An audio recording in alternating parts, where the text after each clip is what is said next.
The story begins one night at a company dinner where everyone is celebrating the operational success of Team 1. One of the colleagues is very happy that Miss Nari has finally joined a company dinner, but he wants to know why she isn't drinking. She replies that it's because she has to go back to the office to finish some work, and one of the other employees points at her with a spoon. He says he understands her need to be promoted, but to build team spirit, she needs to participate in things.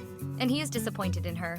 Clearly drunk, he continues, saying that working hard requires playing hard, since there is a time and place for everything. Then he turns to the man at the end of the table and asks if he isn't right. The man doesn't seem to care much about what's happening, simply saying, maybe, but that he doesn't really care. Nari thinks about what a jerk this guy is, but before she can say anything, her phone vibrates. It's her aunt again. Once outside, she answers the call. Her aunt complains about why she didn't pick up the phone earlier, since she knows who it is, so she should answer quickly. Nari says she was at a dinner and that's why she couldn't, and apologizes. Her aunt continues shouting on the phone, saying, "What do you mean, a dinner? Aren't you working, so that's why you didn't answer the phone? Be glad I'm letting it slide this time. When are you going to send the money I asked you for the other day?" Nari gets irritated and replies that she doesn't have that kind of money, and that it will take a while for her to save up those $2,000. Apparently, that doesn't matter, because her aunt continues to be very rude on the phone, saying that even though she is her niece, her aunt was the one who raised her as her own daughter after she was abandoned by her mother, and she should know how difficult it is. So it's a debt she has to pay every day for the rest of her life. And so she goes on, while Nari looks up at the sky, wishing that, for some reason, the sky would fall on everyone, and all of this would end. Nari questions why she is working so hard since her miserable life isn't going to change. As she answers her aunt while walking down the street, she accidentally bumps into someone. Her phone ends up falling on the ground and breaking while her aunt continues to talk nonsense. The man steadies her so she doesn't fall, but not in a very friendly way. Nari sees that it's her boss, who was at the dinner, and apologizes. However, he simply brushes off the coat where she had bumped him and says her phone was old anyway, so she could use this chance to buy a new one as he walks away. Nari is left speechless. How can he be so rude? She notices a black car parked nearby, but since she wants to get back to the office quickly, she pays it no mind. Arriving at the office, still furious about her boss's words telling her to buy a new phone, if he expects that to happen, he could just give her the money. He probably doesn't even know there are people like her who have to force themselves to go back to the office in the middle of the night just to work overtime and make money, hoping to receive a bonus or, who knows, even better, a promotion. Even though he is younger than Nari, he is already a very wealthy CEO. She remembers the times he criticized her work and thinks that little does he know, it's people like her, who have no other choice and are desperate, who work harder and harder. Opening her computer to start working, she takes a deep breath, thinking why the world has to revolve around money. And what's more frustrating is that she simply can't quit this job because of her circumstances. Nari hears a noise and turns to see what it is. As she is about to ask if someone is there, because she heard something, a hand comes from behind and covers her face. He holds her face while threatening her, telling her to be quiet and he will spare her life. Just do as he says. Nari is in complete shock. What is happening? Is this really a real gun? The man continues his threats, saying that if she says a word, he will pull the trigger. And she probably doesn't want to die, right? He shows her a photo and asks her to tell him everything she knows about this man and what their relationship is. However, when she sees the photo, it's a picture of her bumping into the boss. But that's not what happened. She can't even understand how the guy managed to get that shot, as if he had helped her in such a caring manner. Crying desperately for her life, she says she has no idea what this guy wants, but that there must be some misunderstanding. After all, she knows nothing about the boss. The man shoves the gun at her, apparently annoyed at not getting any answers. But before he can continue his sentence, a loud bang goes off in the room. Someone has shot him in the hand. Nari is in shock because at first she doesn't know where the shot came from, if she was the one who was shot or whose blood this is. The gun falls to the floor, and someone from across the room says, "You want to know more about me? Then you should have come and asked me directly. Why are you asking someone who knows nothing?" At that moment, Nari can see that the one who shot the man's hand was none other than her boss, Han Jin. Everyone freezes at the boss's unexpected appearance. He looks at Nari and just says that she's a mess. The poor girl doesn't even know what to say with all the commotion, and she still has blood on her face and clothes. The guy recovers, grabs the gun with his other hand, and points it at the boss. But before he can do anything, the boss shoots him in the leg, causing him to collapse in pain. As Jin approaches the guy, he simply says that hunters are a real pain, and asks the guy what he wants to know about him. As Nari watches the scene, she thinks to herself, what does he mean? Hunters? What is he talking about? Who is this guy? Why is he armed? The boss lunges at the man, beating him. And without stopping the beating, he asks what the guy wants to know about him. Looking like a lunatic as blood flies everywhere, Nari thinks this is a great opportunity to get out of there as soon as possible, so she crouches down and starts to sneak away. But just before she can reach the door, someone calls out to her. Her crazy boss says she can't leave after having seen all of this. She looks back in desperation, thinking her life is over. The guy, unconscious and bloodied on the floor, tries to say something. The boss turns to him again, asking what he said, adding that the time for questions is over. At that moment, the guy stabs a syringe into the boss's leg. He manages to pull it out, but it's already too late. The effect of the substance starts to take hold, and he becomes dizzy. And the man on the floor mutters to himself, saying he did it. He did what he was told. Then he bites down on a capsule that was apparently in his mouth, and says that since he has done his part, it is now time for his daughter to be saved. The boss gets up, staggering. He heads toward the protagonist, who is huddled in a corner, trying to use her phone to call the police. But before she can, her boss approaches and grabs her hand, startling her. Sweating, he warns her that if she tells anyone, he will hunt her down and kill her. Before he can finish his sentence, he collapses onto Nari's shoulder. Not knowing what to do, and especially after being threatened, Nari decides to take him to her home. She gets tired, because he is apparently very heavy. She questions whether she is doing the right thing, especially after he threatened to kill her. Remembering everything that happened at the office, she believes that deep down he was somehow trying to protect her. Suddenly, he starts to feel a tremendous pain, and he gets up, turning his back as he starts to bark and tremble. Nari doesn't quite understand if he's in pain or what is happening, but she asks if he wants her to get him some medicine. He ignores her, and, unable to resist any longer, a large poof fills the air, along with a cloud of smoke. As Nari stares in disbelief, she simply sees a small dog in the spot where her boss had been. She wonders what is happening. How can this be? A dog? Where did this dog come from? As she approaches the small dog, she asks where Mr. Jin could be. The dog growls as she tries to calm it down. After all, she doesn't understand the situation herself. But the dog lunges at her and bites her on the neck. At that moment, a bright light fills the room, and another cloud of smoke appears quickly. When the protagonist opens her eyes to see what has happened, she is met by the sight of her boss on top of her, completely naked and with his mouth covered in blood. The two of them are in shock over what just happened. Jean notices the mark on her neck and grabs her arm. Nari asks what's going on. She has no idea what happened. As he licks the remaining blood from his mouth, she asks if he really turned into a dog. He lets go of her hand, puts on his clothes, and without saying or explaining anything, he simply leaves, leaving the poor girl sitting on the floor, completely clueless. The next morning, Nari went to work as if nothing had happened. She stands in front of the office door thinking that perhaps she was a little crazy for going to work after everything that happened yesterday. However, she wouldn't get paid if she skipped work without giving notice. While looking at the office, she thinks that someone died there last night. At that moment, her friend touches her hand, making her scream in fear. He apologizes for scaring her, but he didn't understand why she was standing frozen in front of the door and was just about to say, "Excuse me." She enters, trying to ignore everything that happened and everything she's thinking. After all, it's just a normal office, with employees going about their daily work, everything as it always was, without a single drop of blood anywhere. She wonders if maybe it was all just a nightmare.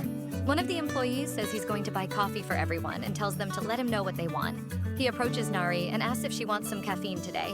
Before she can answer, someone slams a hand on her desk. It's her boss, saying that Miss Nari will be handling a matter outside the office with him today. Everyone falls silent. After all, he's the boss, and he just tells her to get a move on. She's afraid, and seeing her hesitate, he approaches and tells her to be quiet and come with him. If she doesn't, things will get ugly. The two of them leave, with her practically dragging her feet in fear. The other employees wonder why the boss chose her to handle an off-site matter with him. Could she be getting a promotion? One of them is even envious. In the elevator, Nari is sure he's going to finish her off. After all, she saw everything that happened yesterday. That strange man, that syringe, him turning into a dog. As she's thinking this, a loud noise comes from the elevator. It starts to shake and then rapidly begins to descend. She's sure it's the boss's doing, that this is probably it. Afraid, she crouches down and begs him to please not kill her. She promises she won't tell anyone what happened last night. She'll take everything she saw to her grave. So, she begs him to please spare her.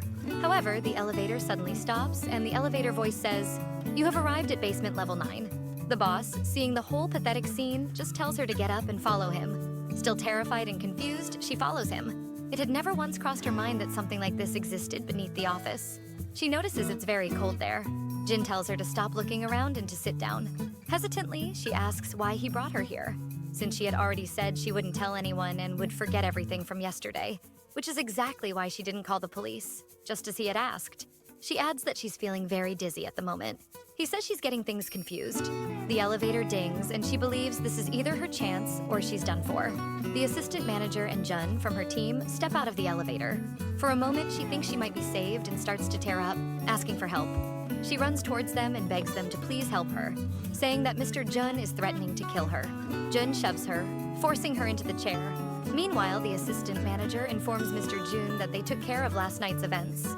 Looking at Nari, he says there's just one loose end left. That poof sound and smoke appear again. But this time, a wolf emerges from it and lunges at Miss Nari. Realizing that this time it's not a dog but a wolf, she understands that the assistant manager and her co-worker can also turn into animals. She's worked with them for over 11 months. To think they were all in on this together, able to turn into animals, it's bizarre. She asks the wolf what exactly this company they work for is. Is it really a company? Or just a way for them to hide from society? That night, bullets were flying through the office, people were dying, and others were turning into animals. Meanwhile, the employees work normally in the same room every day, oblivious to what is happening. Is this normal? She keeps asking herself. A woman comes out of another room in that place, saying that it really isn't normal, but unfortunately, that's how the world is. For some, this world is abnormal, while for others, it's normal. The wolf turns around, calling this person Honey. Overjoyed, the wolf goes to her side and she asks them to let the young woman go. After all, this isn't a prison. As the wolf transforms back into a human, she introduces herself as Honey. And like these three, she is also a shapeshifter. Extending her hand to the protagonist, Honey welcomes her to the shapeshifter research team. Nari asks what exactly shapeshifter means, and the woman replies that she probably saw it yesterday, how her boss managed to turn into a dog and then back into a human. And now again, how Sam turned into a wolf. Everyone here is capable of doing that. And you might even wonder if we are the only ones. But no, approximately 10,000 people are capable of this in Seoul. And that number increases to 50,000 in total in Korea. In the world, this number rises to approximately 7 million. Even with this number of shapeshifters living in society, everyone is in secret, obviously. Nari questions why she is being told all of this. After all, isn't it a secret? The woman replies that it's precisely because she saw everything that happened yesterday, and now there's no turning back. The protagonist tries to say that she isn't interested in anyone's secrets, that she's already busy enough taking care of herself and working. Meanwhile, she gets up and thinks that maybe she has to get the hell out of this place as soon as possible. Walking backwards, she keeps saying that she can keep the secret for the rest of her life. But she ends up bumping into someone. And when she looks back, it's her boss, Jin. He says she doesn't look very well, but she's actually freaking out because she sees a gun in his pocket and is sure she needs to get out of there. She quickly manages to grab his gun and points it in their direction, telling them to let her go, because she has no interest in this shapeshifter business or any other story they want to tell. She just wants to leave. Jin signals for the sub-manager not to interfere. Meanwhile, Nari is still there, saying she just wants to leave, claiming she's just an ordinary employee. He then takes her hand, noticing that she is trembling. Pointing the gun at his own face, he tells her to shoot. Obviously, this makes her even more nervous and tremble more. He just tells her to relax, and he presses his finger against hers on the gun. She closes her eyes, afraid a shot will go off, but the gun just clicks and nothing happens. He takes the gun from her hand and asks what kind of movie she's been watching to not know that guns have a safety lock that needs to be deactivated to work. But he acknowledges that it was a nice try. Realizing there's not much she can do, she simply decides to follow their orders. In a room alone, she waits for them to return, not knowing what will happen. Sam appears with a coffee for her, which even makes her a little emotional. He then says he will let her go, but first she needs to sign a paper, showing her a non-disclosure agreement. Happy, she takes the paper from his hand and signs it without a second thought. She hands the paper back quickly, and he comments that he didn't think she would sign it so easily. But, as is customary, he then asks her to let him threaten her, at least just to play his part. Standing on a chair, he orders her to sign the paper immediately, while she screams that she already signed it, fearing for her life. Leaving the room with the coffee in her hand, she is simply exhausted. And as she returns to the elevator, she thinks that she didn't know Sam was so weird. And what exactly was that paper? Was it a blank sheet or was something written on it, since she didn't even read it and just signed? Before reaching the elevator, she ends up overhearing a conversation. She hides behind a pillar and hears Hani talking to Jin about some kind of imprint he has with Nari. And with a grim expression, he comments that he'll do everything in his power to make it as if this connection never happened. Hani asks if he's going to reverse it, and if so, how he plans on doing it. Since to break an imprint, one of the two has to die, either him or Nari. Hearing this, Nari despairs and ends up tripping over her own feet. She falls to the floor in front of the two of them, spilling the coffee she hadn't drunk. Desperate that they've noticed she was listening to everything, she fears that now they will really get rid of her.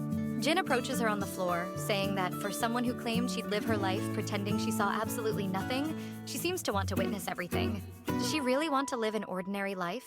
Hanny puts a hand on Jin's shoulder and says that's enough. Nari will need to know the truth as soon as possible. She then explains that on that night, Jin and the protagonist ended up marking each other. Imprinting is a ritual normally performed by shapeshifters to create a bond with their partner. Their hormones stabilize as soon as they find a partner. Shuddering to think where this is going, Nari asks if it's like a marriage, and Hanny explains that it's not. It's a ritual that can only be performed once in a lifetime. Normally, shapeshifters do this with the person they truly love, because it will completely change both of their lives forever. In other words, it's a bond more important than marriage.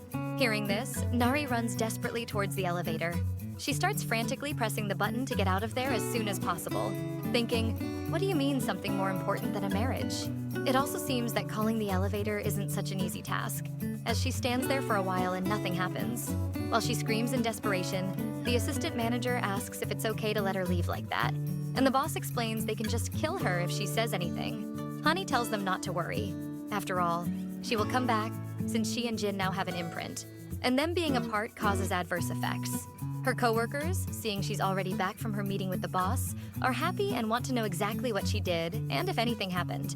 But she just sits in her chair and smiles while looking at her screen, wondering if this is really happening. No matter how much she thinks about it, it seems crazy. It was supposed to be just another ordinary day at the office. And luckily, she was bombarded with work from the moment she sat down until it was time to leave, so she didn't get to think much about the matter.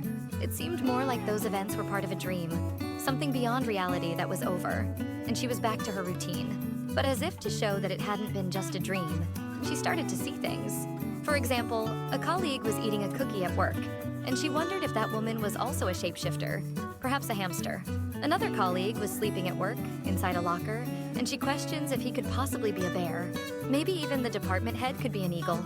Going up the stairs, continuing her work, she thought how very strange it was to have animals in the midst of all this, passing as humans. And she remembers that her boss was a dog, but he was more like a puppy, and he was actually kind of cute. She is startled by her boss, who calls out to her suddenly, and she notices the stark difference in his human form, which is not cute at all. Annoyed, he asks why she doesn't just tell the entire office who the shapeshifters are.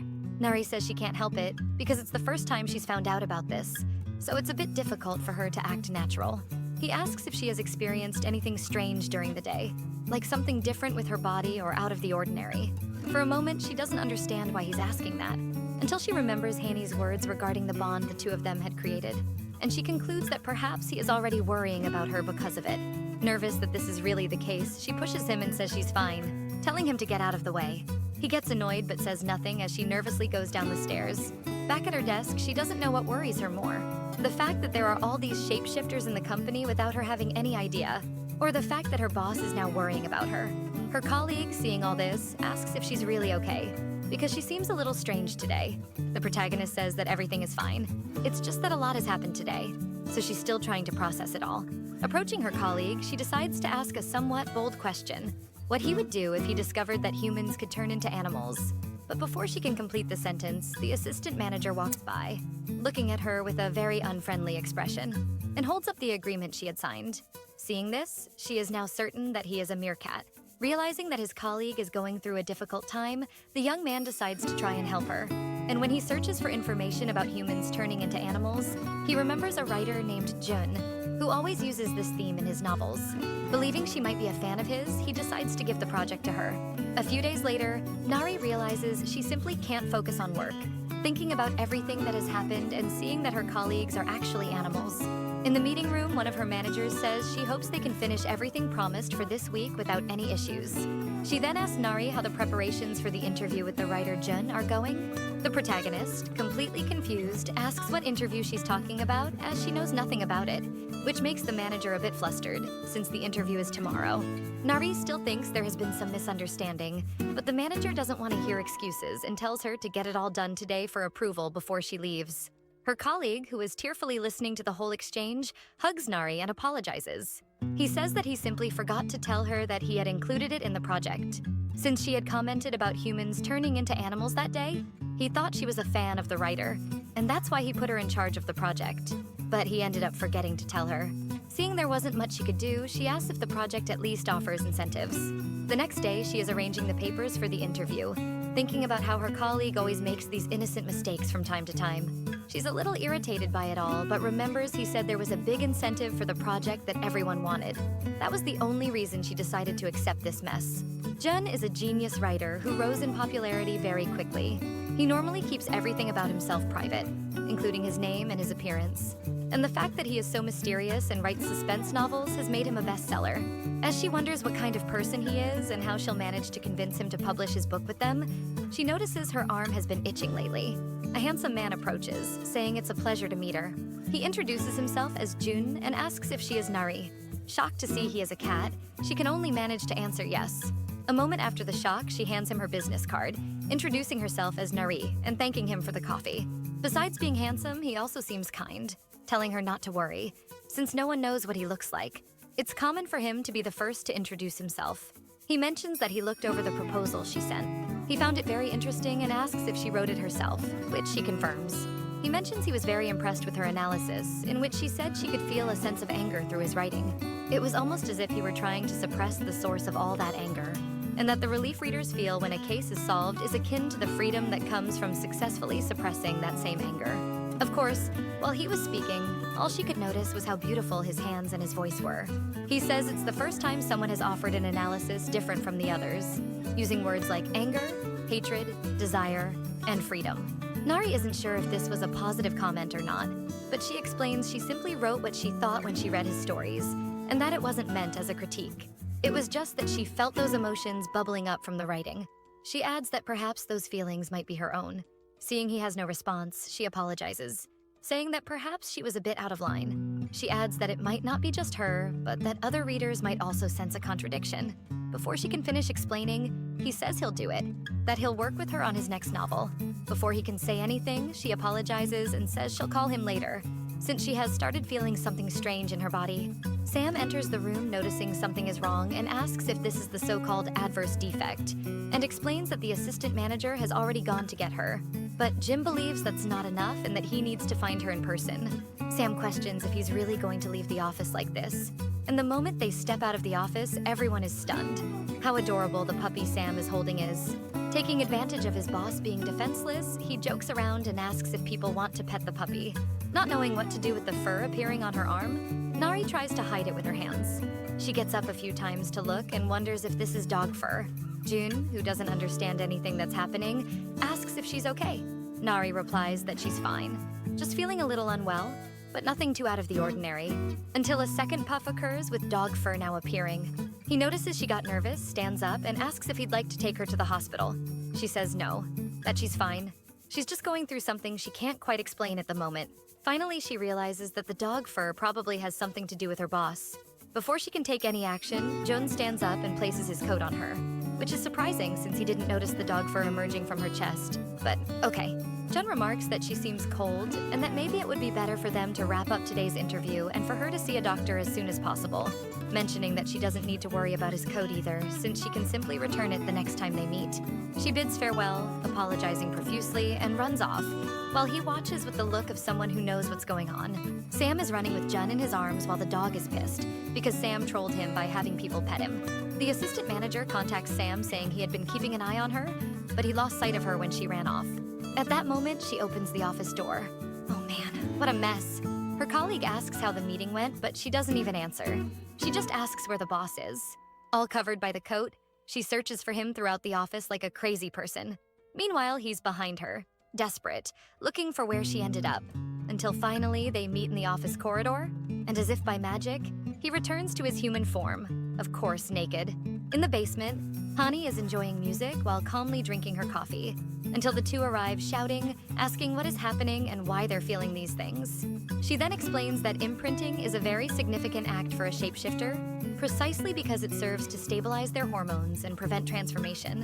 Whenever a shapeshifter feels a very strong emotion, they end up changing into animal form without noticing. and because of that, it would be very difficult to keep it hidden in society.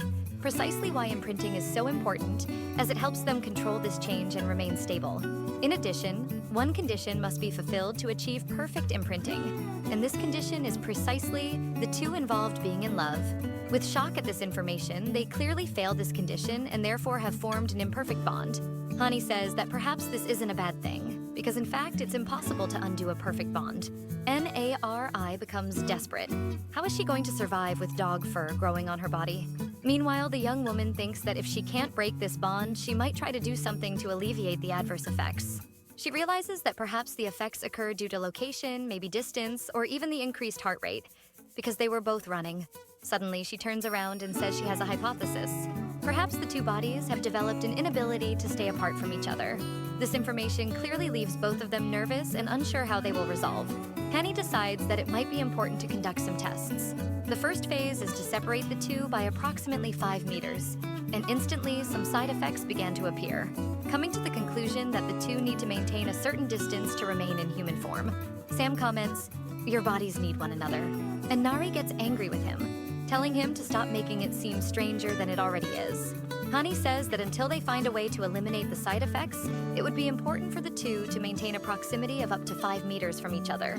She comments that the only vacant room there in the research center is precisely the one next to Jim's, creating a somewhat awkward atmosphere. He says that it seems there will be no other solution. And getting up, he says that perhaps it's time to clean that room anyway.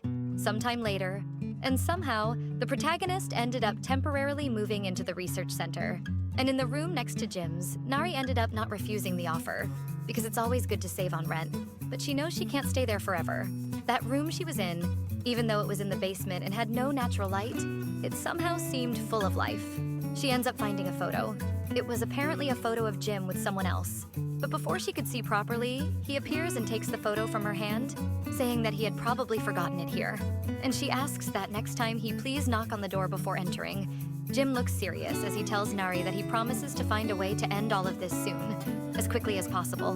That way, she will be able to forget that this ever happened in her life and return to normal. Before she can respond, he simply leaves the room. And Nari realizes that she had never seen that expression on Jim before, and she asks if perhaps the person who owned this room has something to do with it. She receives a message from Jun, saying that he hopes it wasn't anything serious and that he'll see her at the next interview. When she remembers Jun, she knows that she initially was only on the project because of the incentive and her colleague's mistake. But he really seems to be a good person. She ends up falling asleep quickly while her aunt is calling her on the phone again. The next day, they are going to work, and Nari thinks that at least the good thing is she doesn't have to take the subway or any public transport to get to work.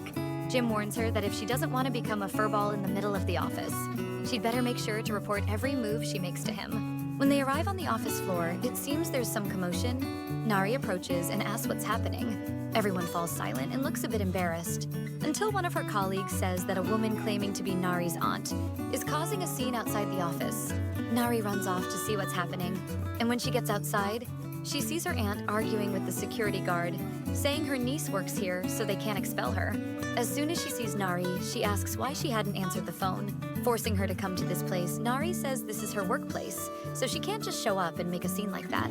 But her aunt doesn't seem to care as she extends her hand asking for the money, the $2,000 she had mentioned. Her aunt says that if Nari had given the money earlier, she wouldn't have come to this place. The protagonist does everything to keep from crying in front of her aunt, especially at her workplace, and questions what she really is to that woman. Annoyed, her aunt begins insulting Nari, saying she's ungrateful, but before she can continue the insults, someone appears asking if it's only $2,000. Jin asks the woman if this will be enough. Nari, embarrassed, asks what Mr. Jim is doing, and her aunt, upon hearing this, changes completely, pretending to be the friendliest person in the world, saying that Nari always talks about the owner of the company she works for. As she pulls Nari along, her aunt mentions that she may not be the happiest girl in the world, but that she hopes the boss will take care of her, while her aunt continues feigning praise for Nari, yet only highlights her flaws, saying she isn't pretty and is extremely shy.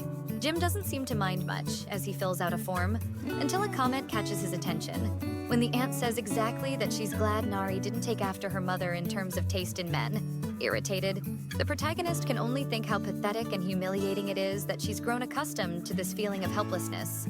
Jim puts away the pen and hands the woman the form he was filling out, while she obviously thanks him, saying it's more than enough. But before he releases the paper, he decides to remark that Nari truly has a beautiful face, even though he's struggling to find the words, which leaves everyone in shock. He puts his arm around Nari's shoulder and says that since her aunt made his cutie pie uncomfortable, he asks her not to come to the office again in the future. He turns his back on the two insufferable people and says that if they have nothing more to say, they need to return to work. Inside the office, Nari asks what that was, but Jim simply replies that she needs to replace that old phone of hers and her number as well. After all, why is she entertaining that kind of person? The protagonist thanks him for his help, but says it was something he didn't need to involve himself in. Even so, she promises to return the money as soon as possible. In fact, those two are better off financially than they appear, and they do this as a way to torment her. This comment makes Jim a bit irritated, and Nari continues saying that her uncles will simply gamble away the money he gave. Jin says that if she doesn't like it, she should simply curse them out, ignore their calls, and call the police if they continue harassing her. Upset and embarrassed by the situation, Nari comments that he makes it sound very easy to do all of this. But what does he truly know about her situation? Simply paying someone to leave her alone isn't part of her reality. As she cries, she continues saying that maybe a few $1,000s isn't a loss for him. But for someone like her, it's not easy to ignore the fear that has been growing for years, perhaps even decades. And what he did now is only making her feel more embarrassed. Turning around, she says she promises to pay the money back. No matter how long it takes, Jin is a bit confused whether he helped or only made the situation worse, but he says nothing. Later that night, a man walks down an alley, when suddenly he hears a noise and turns to look. Since he didn't hear anything, he yawns as he continues on his way, but someone jumps over him and quickly injects a liquid into his neck. The man falls to the ground, feeling a strong heat, and suddenly horns begin to sprout from his head. As he looks at the culprit, he can only make out that their eyes are yellow like a feline's. Back at the research center, Ronnie complains about how many more of the shapeshifters who were drugged will show up. The assistant manager comments that there were 4 in total, and that the hunters probably carried out a simultaneous attack. Ronnie tries to understand why they are administering these drugs so aggressively. The young man, who is now the Moose, says that fortunately he managed to escape, while Ronnie tells him not to speak because he has to conserve energy. The Moose comments that he saw a shapeshifter. He's certain that the person who attacked him was a shapeshifter. Elsewhere, a black kitten enters a room, saying that the drug administration was a success. However, it failed to capture the subjects. Someone seated in a chair asks what it feels like not only to go against the same race as her, but to go so far as to crush them. The black cat transforms back into a human, saying that it was nothing special. The next day, in the office, while Nari works, she remembers that she hasn't spoken to June since. That day, when the first adverse effect occurred, she then decided to reply to the message he had sent to her cell phone. However, before she could finish writing, June appears saying he has a new off-site appointment that she must accompany him to. However, Nari decides she doesn't want to go, and simply says she's busy with something else at the moment. Her boss comes up to her and whispers that Hani says it's urgent, but the protagonist seems unwilling to give in, warning that what she's doing is urgent as well. Seeing that he couldn't convince her, Jin decides to try another approach. He simply grabs her chair and wheels her to the elevator while she shouts what he's doing. However, before leaving, she had managed to send the message to Jun, thanking him for the other day, and asking if he would be available for her to return the coat, to which he quickly replied that he's available at any time. Upon arriving in the basement, Nari is still seated in the chair, arguing with Jin for not letting her stand up until now, on the pretext that she would run away. However, when they reach the basement, Nari sees how many humans have partially transformed into their animal forms, apparently in a not-so-great condition. She quickly stands up and asks what is happening. The 3 who have been caring for all these people for several days are exhausted, sitting on the floor talking. The assistant manager explains that it was an attack by a hunter, and according to the informant they managed to plant, they are planning a new attack tonight at midnight, in a casino. The target is a hyena shapeshifter who works alone during the night shift, and being away from her family makes her an easy target. Therefore, they have no time to lose and need to devise a plan to save her. Hani says that to prevent new victims, this time they will strike first and strike with everything they've got. Because of that, they will need all possible help, and that includes John. Since the protagonist and he are now a package deal, they will have to go together. Hani asks if it's okay for Nari to accompany the mission. However, before Nari can react, Jean steps forward saying that he never agreed to this and questions why they have to bring her along. Hani explains that it's not because she wants to put Nari in that situation, but they need Jean, and therefore must take Nari with them. Which I don't really understand, right? He's just a puppy. Anyway, and she continues.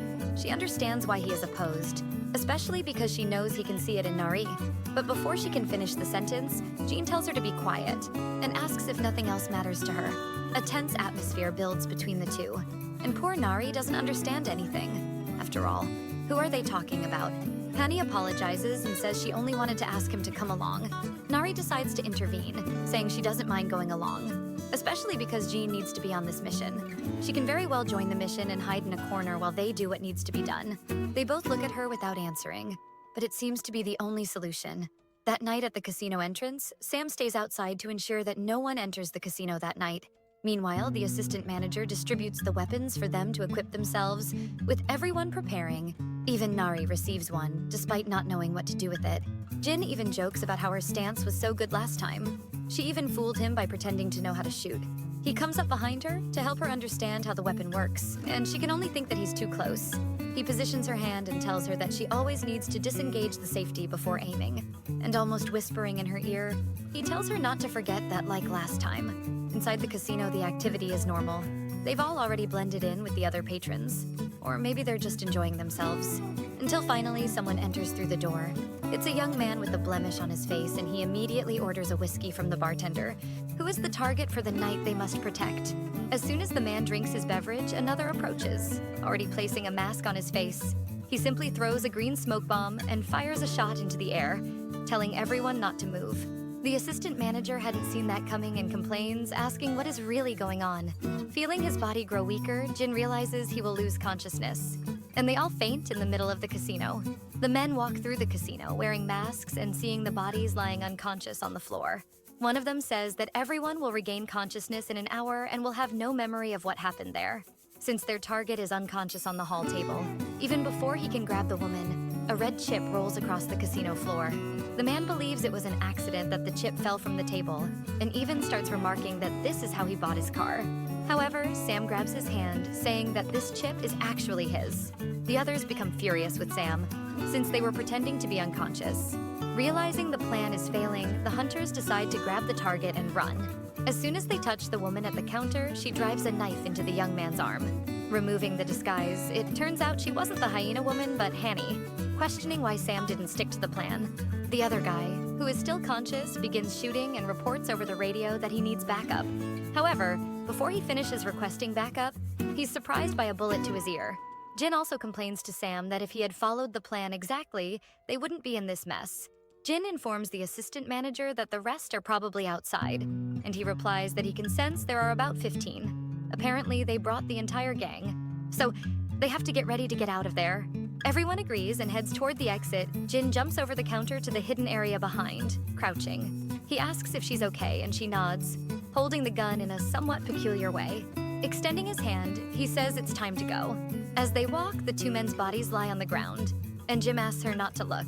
He leaves her there in an alley and asks her to wait until he returns. Additionally, he leaves her a little pink teddy bear button, somewhat peculiar, and instructs her that if anything happens, she should press that button. And with that, he runs off to find his colleagues. Nari notices that apparently he is being almost too kind to her, and it even reminds her of the day she joined the company, when she didn't know how to do anything and was just a nuisance to everyone. As she recalls what happened inside, Nari wonders if those people were really dragged away, until she hears a meow, and a cute little black kitten approaches her. However, we know very well that this kitten isn't so cute after all. Nari tells the cat that it shouldn't be there. Meanwhile, the rest of her friends are already positioned, waiting for the hunters. The assistant manager warns that they are there, to the side on the left. When Jin looks, there are indeed quite a few of them preparing for an attack. Jin tells everyone that they will strike all at once. They prepare themselves while Sam has already turned into a wolf. Sam runs first, and immediately catches one of the men off guard, tossing him into the air. Meanwhile, the assistant manager fights in his human form, in hand-to-hand combat. The others hesitate due to the sudden assault, and even Hani is charging forward in her human form. Jin provides cover, shooting at those behind her, and then she gets into their car. Jin feels disgusted, just from the hunter's blood touching his face. The struggle continues among them, and Jin worries, because Nari is too quiet in the alley he left her in. Sam corners one of the hunters right beside Jin, whom he quickly knocks out. One of the hunters notices that Jin is strategically positioned in that area, blocking the advance. He wonders if there is something there, but before he can act, the assistant manager appears and takes the gun from his hand. However, at the same time, another man seems to have thought the same thing and attacks Jin from behind, who manages to dodge the main attack. However, the man punches him in the face immediately afterwards. Realizing that now would be the chance to pass through the area that was being blocked, the man advances. Jin runs after him, afraid he might hurt Nari. But to his surprise, there is no one there in the corner anymore. He is shocked that Nari is no longer there. At that very moment, Hani comes speeding in the car, shouting at Jin to get out of the way. She plows through all the other hunters until crashing the car into a pole. Getting out of the car, she asks where Nari is, and Jin says that she has disappeared. A pebble falling on the roof draws their attention. When they look, it's that girl who turns into a cat. She runs off as if she wants them to follow her, and Hani remembers what the moose said that day, that the hunter who attacked him was a shapeshifter. Sam decides it would be ideal to pursue her, but Hani is concerned about finding Nari. Quickly, Jin jumps onto the rooftop and says that the shapeshifter has Nari's scent. Somewhere nearby, Nari is tied up in a warehouse, the tracking device broken on the floor. She is still trying to understand what happened, since it all happened so fast, and as a result, she didn't even manage to press the button. Perhaps if she can free her hands, she can access the weapon in her back pocket, but apparently a man is watching what she's doing. And he asks what a normal human like her is doing among the shapeshifters. He even says that in their case, they don't have much choice. After all, they need to feed their families. But she seems too young to be doing this. That's when the protagonist realizes that the hunters are practically mercenaries. They're paid to hunt and capture the shapeshifters. She questions him, saying that he's putting food on the table while kidnapping and killing other people. This makes him angry, and he starts cursing and asking who she thinks she is to speak to him like that, especially since he had been nice to her. While he disengages the safety on the weapon, he tells Nari to enjoy as much as she can, because once that bastard shows up, they won't need her anymore. After running for a bit, it begins to rain heavily. Jim realizes that since he hasn't transformed yet, Nari is probably nearby, and that shapeshifter could easily escape from him if she wanted to, but it appears she is doing it deliberately to make them follow her. It's obvious that this is a trap, but at the moment he has no other choice. Meanwhile, the man starts to grab some tape to gag Nari, saying he won't just sit and watch his family die, since he needs to provide for them. Nari, now unable to say anything, becomes increasingly worried about where this will lead. At that moment, Jim manages to locate her, and she is very happy that he came to get her. The man who is threatening her continues to aim his gun at her, saying that the monster has finally arrived. Ordering Jim to lower his gun, he presses it against Nari's head. Jim feigns stepping back for a moment, telling the man to calm down. After all, he doesn't want to kill anyone uninvolved in all of this. He places the gun on the ground. As he watches to see if the man has taken it off Nari's head, Jin asks what the man wants in order to release Nari. However, he feels a wave of dizziness and remembers another rainy night in an abandoned building. He attempts to compose himself, and the man says there's something they've always wanted. For you filthy shapeshifters to be destroyed by our own hands and presented to humans as the trash you are, the man says to Jin. He shoves Nari's head onto the ground, saying that this woman is nothing more than bait to lure him here and finish him off. Jin again recalls another scene with a woman held captive as a hostage. The woman tells him to take a deep breath and hang on tight, asking him not to come close. While he is still somewhat dazed by his memories, he says aloud that he should have gone to her, even though she told him not to. The man realizes that Jin is visibly distracted and isn't even listening to what he's saying. Nari, being threatened, sees that Jin is acting very strangely. In his memory, Jin returns to the rainy night. Two men threaten that woman as she tells him not to come near. The man, just to make the situation worse, presses the gun harder against Nari and tells her that apparently that guy doesn't care about her at all, whether she lives or dies. She begins to think that she might have to come up with another plan. Nari tries to reach the fallen glass, but before she can grab the glass, the man presses the trigger a bit harder, saying it's the end for her. At that moment, Jim, I'm not sure if he had regained consciousness or not, begins to run toward the man, and he is seeing scenes of reality, mixed with scenes from his past. Two loud bangs are heard, and some drops begin to trickle down along with the rain. Jin, in his memories, stood frozen as he watched what had happened. That woman lay on the ground lifeless while the rain mingled with his tears. At that moment, a fierce rage surges through his body. However, a scream brings him back to reality. When he looks, he sees Nari with blood-stained hands and a gun in her hand. She looks at Jin in desperation, saying that she shot the guy. Let's be honest, he was utterly useless, and poor Nari had to save herself. But okay, she falls to the ground, still unable to believe what she did, and everyone else rushes over, worried about what was happening since they heard gunshots. Connie quickly covers Nari with her coat, while Sam, in wolf form, attacks the man lying on the ground. Jin can't even believe that somehow it all worked out, and looking up at the sky, he sees the sun rising. Back in the basement, Ronnie asks if Nari needs anything, reminding her that her door is always open, even in the middle of the night. She then hugs Nari and apologizes for having forced the protagonist to go through all of this. But Nari says it's not her fault. She didn't force her at all. Besides, it's all in the past now. She said that so confidently to Ronnie, but reality is different. She is in her room, trembling, unable to sleep, just replaying that scene over and over in her mind, thinking about the man she shot and how she could do that to someone. In her imagination, she panics and tries to run away, but someone grabs her arm, and it's that same man telling her she did it and will never forget. Now her hands are covered in blood. She wakes up in a fright, unable to sleep anymore. She then decides to get a glass of water to see if she can forget all of this. The assistant manager appears in the kitchen asking if she's having trouble sleeping.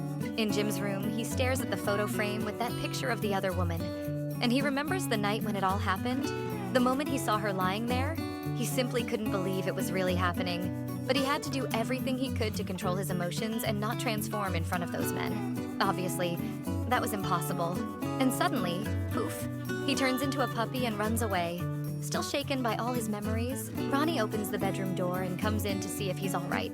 She remarks that Nari is truly a very strong person. Even when he lost control and imprinted on her, she was braver than anyone else. Having only recently discovered shapeshifters, she overcame her fears and helped us on the mission. Moreover, she survived on her own strength. She asks if Jim doesn't also think Nari is incredible, noting that Nari and Hyle, the woman from his memories, are completely different. She adds that it's time for Jin to free himself from all this curse of his past, since after all, he and the entire team ended up turning their world upside down. So that's why they need to help her get through all of this. Not because of past feelings, but out of guilt and responsibility in the present. Jim seems to have finally understood what Hanny meant. He leaves his bedroom, he takes a green album, returns, and sits with it on the bedroom floor. Then he takes that photo from the picture frame and finally places it into the album, revealing that this is the album of all the memories he had with Hyle, thus appearing to finally be freeing himself from his past. The assistant manager makes tea to help Nari sleep, and she asks if he often drinks tea, to which he replies that he does not. He comments that staying calm and still managing to protect her in that situation would have been difficult even for a highly trained agent. Nari asks if he thinks she really did the right thing. She says that the man appeared in her dreams, and regardless of the reason or her conclusion in doing that, the fact that she shot someone does not change. He was probably already a goner, right? She asks the assistant manager. Nam decides to talk about his past before he started working for their company. In the past, he was a bloodthirsty gangster, beating and threatening people for money. He had a boss who, at the time, encouraged him to do it.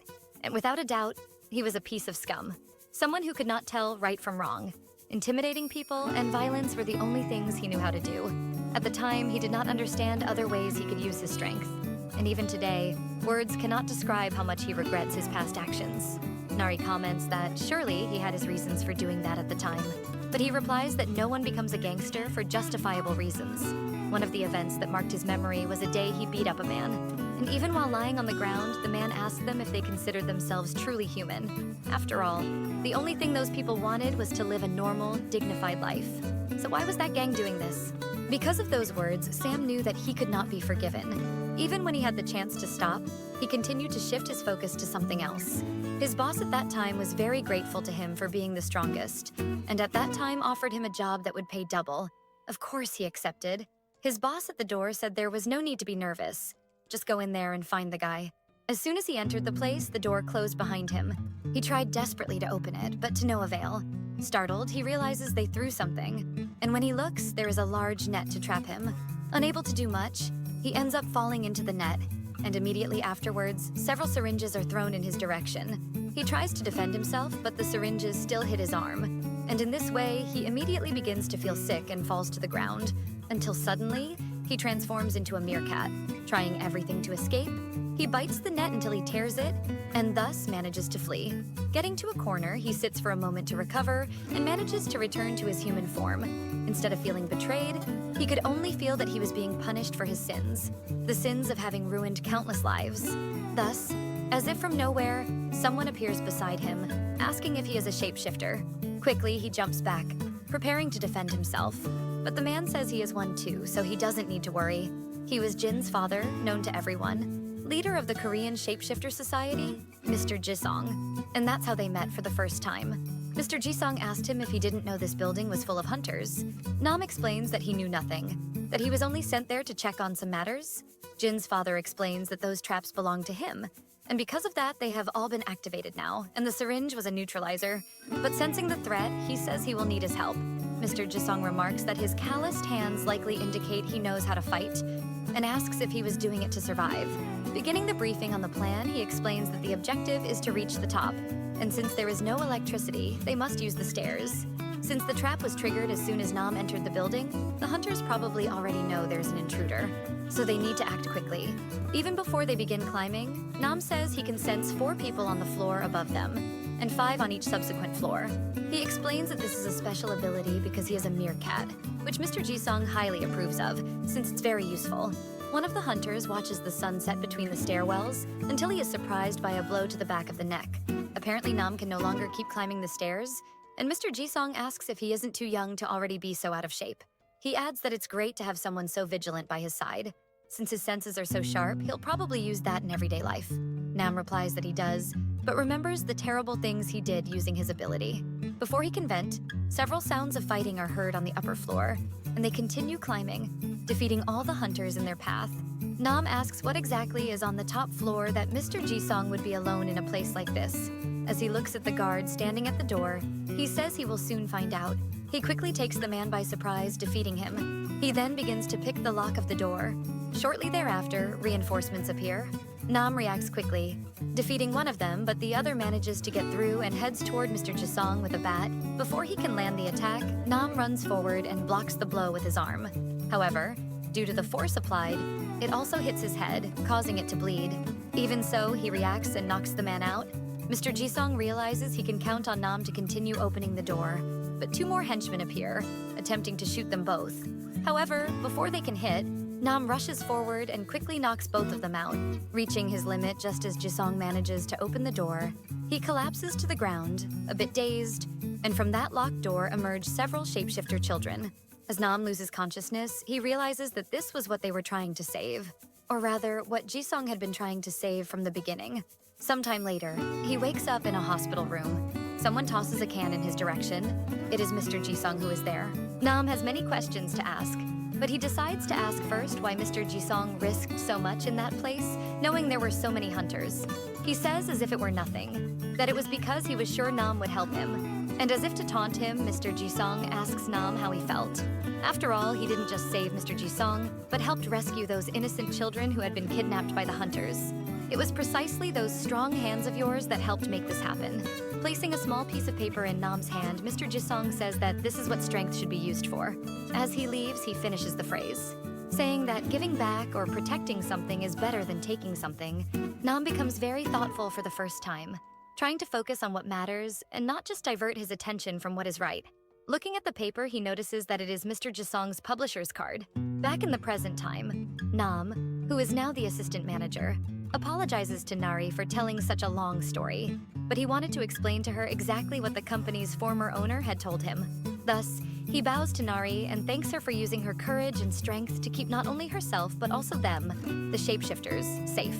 She becomes somewhat frustrated, not knowing what to respond to such formality, and simply says she is glad to have been able to help, realizing that the assistant manager was trying to help ease her conscience a bit, and she says that now she understands why he told her that story. Changing the subject, not that much, Nari asks what Jin's father was like. Was he the one who founded the publishing house? Nam comments that he was a man with broad shoulders, so broad that you felt you would never lose your way while following him. Noticing that the assistant manager always uses the past tense when referring to Jin's father, Nari asks if by any chance he has already passed away. Nam explains that unfortunately Mr. Jisong disappeared last year. Returning to his room, Nam finds Jin in the hallway and says that perhaps he should say something to Nari as well. Seeing that Jin didn't answer, he asks if that's not why he's standing there, waiting in the hallway in the middle of the night. But it seems that Jin is feeling guilty for not saving her and says he has no right to face her. The next day, Jim is in the basement trying to figure out what's going on with that girl who turns into a cat. Why would a shapeshifter ally herself with the hunters? He recalls that she seemed to be around 20 years old, and he he begins researching the information he has on shapeshifters. Until, in the system, he finds a perfect match. According to the system, theoretically, she has been missing since June. With this information, he wonders, where could these missing people be? Before, he believed they had perhaps been attacked by hunters and that's why they were missing. But could it be possible that some of them are working for the hunters?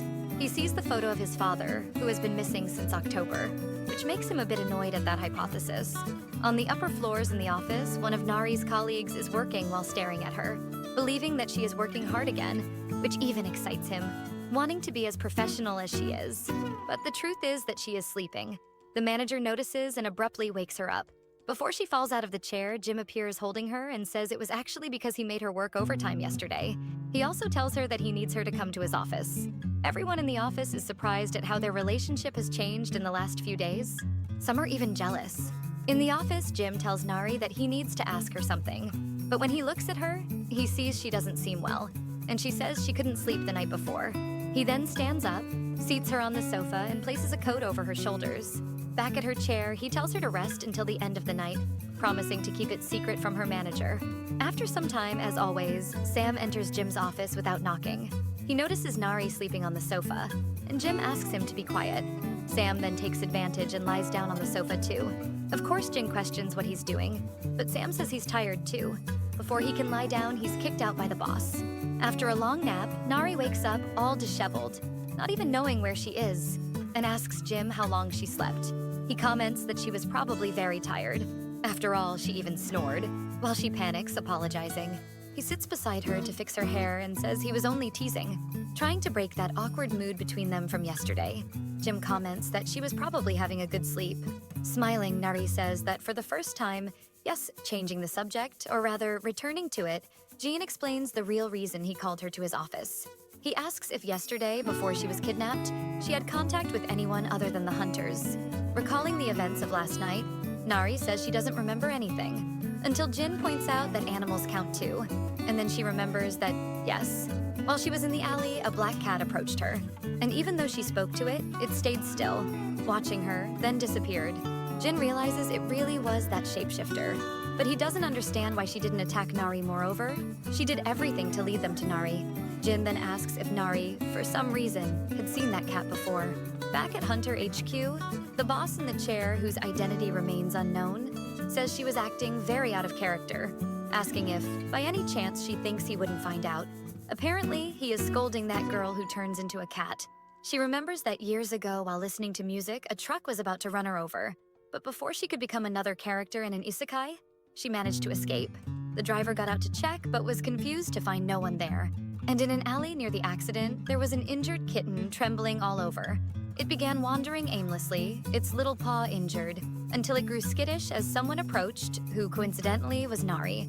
Upon seeing the injured kitten, she approached and promptly called a veterinarian, asking if she could bring a cat that needed urgent treatment for its leg. Because of the bleeding, the kitten ended up losing consciousness. Back in the present, the girl became apprehensive but did not reveal why she did it. The boss said it was okay if she didn't talk, since, after all, everyone has a story. However, she mustn't forget the reason she decided to do it in the first place back at the publisher, and it was a round trip. Nari said she didn't remember having seen that kitten before. Returning Jim's coat, she said that if there was nothing else she could help with, she would go back to work. She thanked him for the coat and the nap, and somewhat embarrassed, asked if she could perhaps request a favor. After hearing the favor, Jim promptly replied no, and Nari tried to explain that June is the author of the most anticipated book of the year's start, so expectations for this project are very high. So, as the person responsible for the project, wouldn't she attend the meetings with him?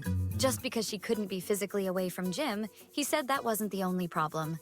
And if something happened while she was there, and if she were attacked, how would she explain that to Jun? He then suggested that perhaps it would be better to assign someone else to the project, since there wasn't much reason for her to continue on it. Not wanting to leave the project, Nari asked if he had forgotten that she went on a dangerous mission because of him, and even teased him by saying she almost died on that mission, and he couldn't even grant this simple thing to her. Cornered, only one option remained: for him to attend her meeting with the author Jun. Seeing Jun's message, Nari explained that he was arriving shortly and asked her boss to go somewhere nearby. June got irritated because she made him go there and now wanted him to hide. She explained that the author keeps his identity secret, so he might be uncomfortable seeing anyone besides her there without permission. Looking around, he retorted that there wasn't even anywhere to hide. Nari pointed to the bathroom door near the table. Not believing what she had gotten herself into, Jin ended up in his new hiding spot, the bathroom. Obviously, it wasn't a good place since several people kept knocking, complaining that he was taking too long. Seeing Jun's profile on her phone, Jin had the feeling that something seemed off about this guy. Meanwhile, at the table, Nari returned the coat to Jun, thanking him, and said she was glad to see that she was doing better. Nari tried to focus, even while admiring Jun's beauty, and said she had read the synopsis of the new novel he sent. Unlike his other novels, she was impressed that this time the main conflict between the characters would be a romantic friction. She said she was excited to see something different since he normally doesn't write about love. Jun replied that this was true. He had never even thought of writing about it before, but he could say that he was a bit intrigued, poor thing. Why is she doing this, sir? But we wanted to talk. No, I think he's the big bad boss. Quite the spitting image, right? Seeing that she still hadn't responded to his hint, he simply gives a small smile. Nari wonders if all this flirting is just in her head, or if it's really happening. Trying to concentrate, she wonders how someone like him could be interested in her. Deciding to ask about the novel, she says she was intrigued to know why he's featured a human who constantly transforms into an animal in his works from the very start. And even in this new novel, the same premise applies? By any chance, is there a particular reason you write this way? He smiles and asks if, by any chance, she has ever seen a human transform into an animal before. And he says that he himself has witnessed it before. But the boy is smooth, and he amends his phrasing by saying he meant in a figurative sense. Of course. Nari breathes a sigh of relief, having been frightened that he might also know about shapeshifters. He explains that the figurative meaning refers to someone living an ordinary life who actually has two faces, being deceptive and possessive, like a wild side hidden from others. This makes her think of herself, and perhaps even of what happened that night. However, is hiding part of yourself or trying to conceal your weakness really such a bad thing? Nari tells Jun that, in fact, she's always felt a bit uneasy about the villains in his novels and how they're always desperately trying to hide their secrets. She doesn't believe it's so wrong to keep something private. After all, everyone has a secret they don't want to share, as long as that secret doesn't harm others. To her, the real villains are those who expose it. He glances at his watch and says he has another appointment, so he must leave. Nari agrees and bids him farewell, but before he goes, he drops a case on the floor and tells Nari that in this world, there are secrets that can hurt others. He bends down to pick up the case that fell and returns it to her. Jun says he really enjoyed their conversation today and that they can meet again at the next session. He also points to her lips and says that shade suits her very well, which makes the poor girl blush furiously. From the bathroom, Jim watches the entire embarrassing scene. Realizing there were intentions beyond work in insisting on this meeting, he wonders if that guy is her type. As Jim walks toward Nari, he passes by Jun and feels a strange sensation. But when he looks, Jun is no longer there. Nari asks if they're heading straight back to the office. And agreeing with her, Jim begins to think it can't be. That guy is the same bastard he knows. Outside, Jun mutters to himself that Jim hasn't changed at all. In the car back to the company, the mood is tense. Jim aware of the whole situation that happened, and Nari all shy from the flirting she received. Unable to hold back, he comments that now he understands why she was so insistent on this meeting. She pretends she doesn't quite understand what he means, but he asks her to look at herself in the mirror and see how she looks now, since her cheeks and ears are red. When he looks at her to comment on her lip, he himself turns red with embarrassment, saying that her lip actually looks like a tomato. Annoyed, Nari asks what it has to do with him if her face or lips are red. He says it really has nothing to do with him, but he would like to say that the lipstick she chose today doesn't suit her at all. Unlike the reaction he expected, that left her a bit upset. She wipes the lipstick off with her own shirt, and when she looks at him all smeared, she asks if he is happy now, walking off angrily back to the office. He realizes he messed up. Running her hand over her smudged lipstick, Nari is irritated that she got excited over something so silly. When she returns to the office, her colleague asks how the meeting went, but Nari interrupts, asking if by any chance she wears lipstick. She then hands that lipstick over. It was a lipstick, not the case. Wow, it looked huge to her colleague, and says she only used it once, but it didn't suit her. And if she doesn't want to wear it, she can simply toss it out. Seeing that she is a bit upset, her colleague decides not to comment further on the matter. Nari says goodbye to Lee, but just as she walks away, an ominous shadow approaches from behind her colleague. When she turns around, she is confronted by Mr. Jin, who asks if by any chance she is close to Nari. As soon as Nari arrives in her room, her phone begins to ring. When she looks, it's a message from her colleague saying that Mr. Jin practically interrogated Nari, asking about her preferences. Her colleague says she is scared and doesn't know what is happening. Nari realizes that he is probably feeling guilty for what he said to her, and is trying to get her to say that everything is fine, which makes her even more irritated, because he isn't doing this out of remorse, but only because he wants to ease his conscience, since she won't do what he wants. As soon as he enters the basement, he sees Nari in the kitchen, and with a forced smile, he says he noticed she